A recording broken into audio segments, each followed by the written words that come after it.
Hey guys, welcome to the podcast. This is Supply Line Podcast. My name is Michael. I'm from Florida, and here we're going to give you the most accurate and up-to-date facts about supply chain.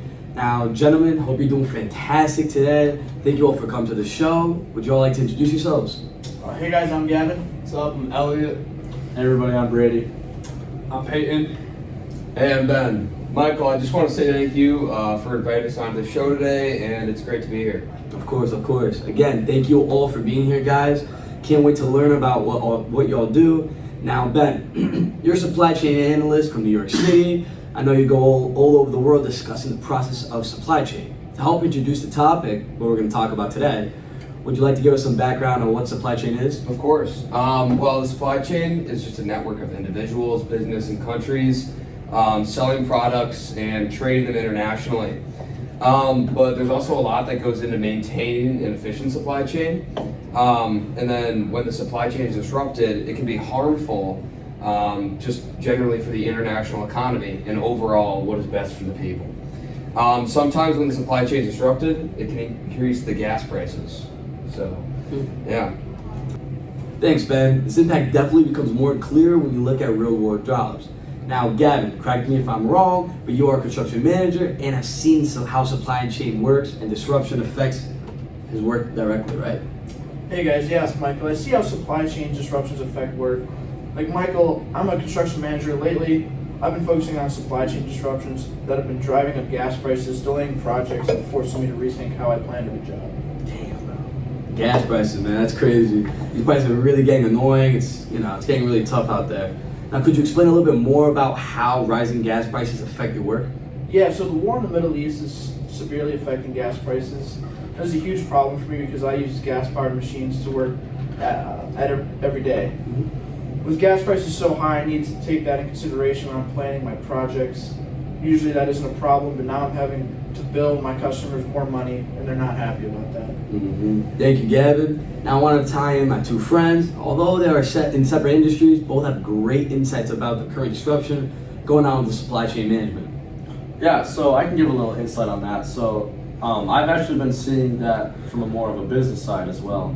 As a student studying management, it's interesting to me because supply chain disruptions don't just hit like certain physical industries, such as construction, but they also affect pricing, hiring, and even how companies are starting to adjust their long-term plans.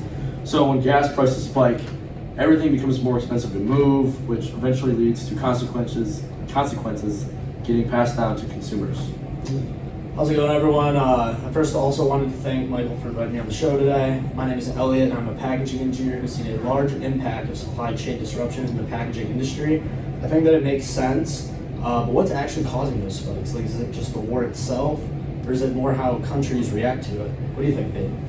Yeah, so similar to Elliot, I'm also a packaging engineer. And now to get to your question, in terms of what I think is causing these spikes, I actually recently read an article that talked about how countries who have been affected by wars in the past will choose to cut trades and respond differently to certain countries, especially a country that they've been at war with in the past. And I think that this could be a major cause of the changes that you're seeing, Elliot, in these packaging supply chains. So how about you, Ben? Well, in my opinion, it can actually be both. For example, according to the citation from Deloitte, conflicts in the Middle East can create uncertainty in the oil economy, even if production doesn't immediately stop. That increases gas prices because countries and companies start to make estimations about gas shortages. Wow, so it's not just about what's happening, but more about what people think is going to happen. Am I right, Ben? Yeah, you're right. Oil markets are mostly driven by expectations or past precedents that give insight into what it should be today. If traders believe supply will become tighter and more competitive, those prices will actually increase. It's actually crazy because on my end, I just see higher costs and way longer delays.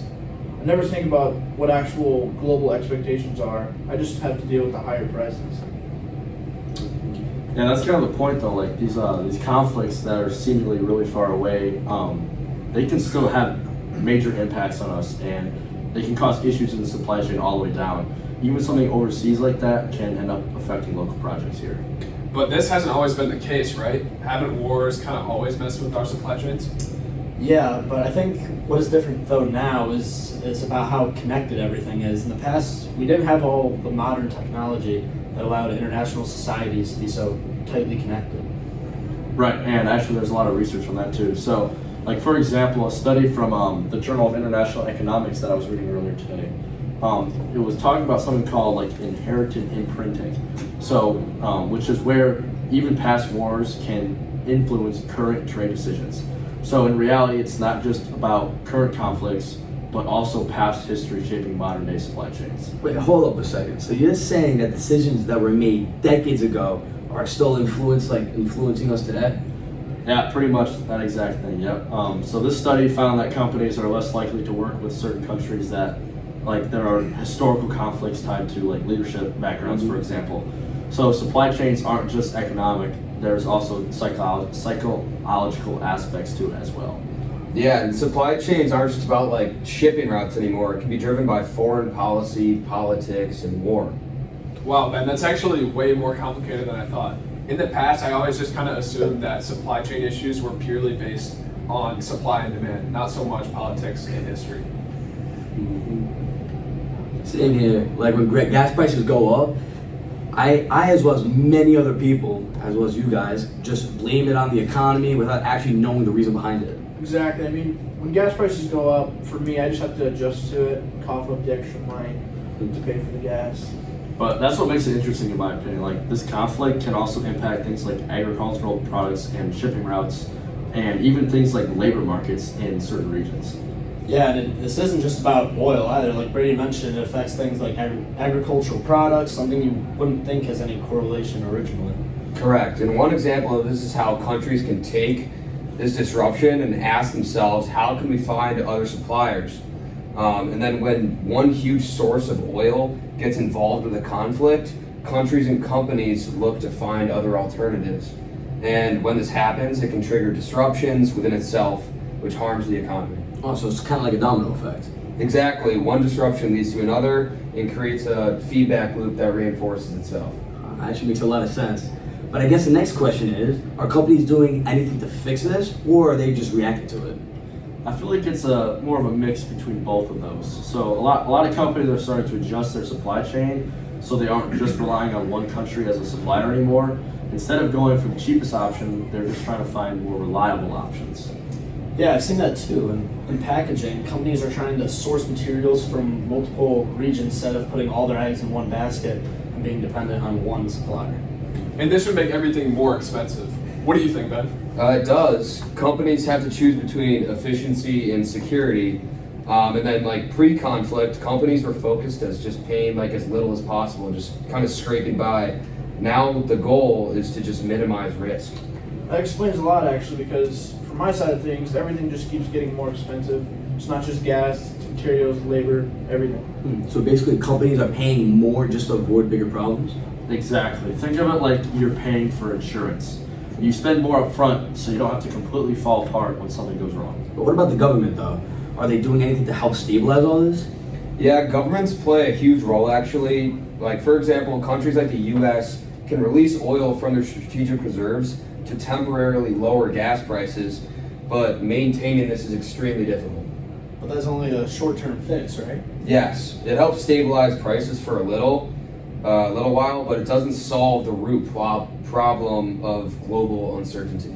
So even though these prices stabilize for a little bit, like Elliot said, it's still somewhat of a short-term solution. Yeah, that's a great way of putting it. Long-term solutions are much harder to achieve because conflicts create a lot of disagreement. And that's where things get complicated because, I mean, same with us, every country is trying to protect its own economy first, which can make global supply chains significantly more unstable. I don't know though. I feel like the system is still holding up pretty well. And like, yeah, prices go up, but it's not like everything is shutting down.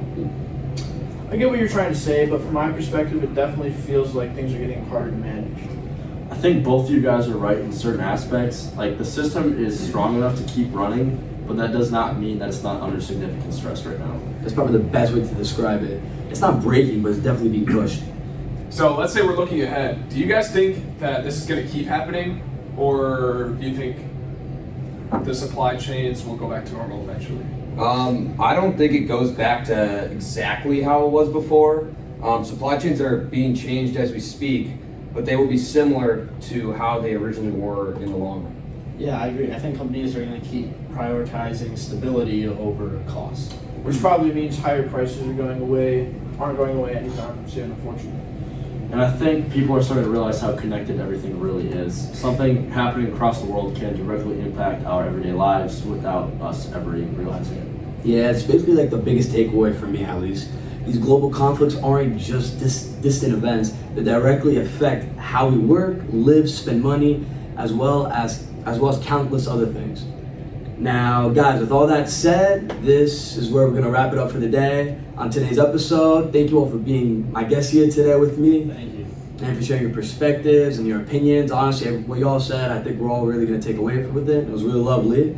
And now, thank you guys. This has been the Supply Line Podcast, and we'll see you next time.